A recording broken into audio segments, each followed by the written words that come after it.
So Dick Lamb faced down 2 attempts to bring the Olympics to Colorado, once in the 70s and then again in 2018. Both times he won. He got voters to say no to taxpayer funds being used to host the games. Our Marshall Zellinger looks at if there's going to be a third try.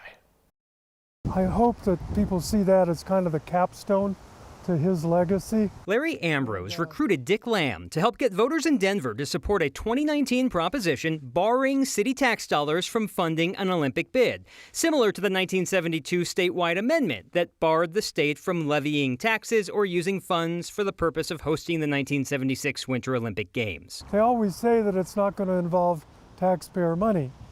And I've got a bridge to sell you in Brooklyn if you believe that. Ambrose will continue to further Lamb's fight that no taxpayer dollars fund a 17-day athletic event. A few years ago, Denver explored a bid for a future Winter Olympics, but the United States Olympic Committee supported the bid from Salt Lake City. In a podcast called CityCast Denver last week, Robert Cohen, the chair of the Denver and Colorado Olympic and Paralympic Exploratory Committee, said, "Maybe there's an opportunity to partner with Salt Lake. I still believe the winning bid from the United States should be a multi-city bid, where you don't have the economic cost burden on any one city." International competition and peace between nations is what we want. Let's figure out a place for them to do that on a regular basis so they don't come in and just run roughshod over our cities and our countries. Let's say there could be a bid without taxpayer funds. What would be the taxpayer benefit? Well, that committee report detailed improvements to I-70, at least from the metro area to the mountains, not where those mudslides are. It details an Olympic village split between Denver and the mountains, thousands of homes that, Kyle, could be converted to affordable housing as soon as the 17-day athletic event is done.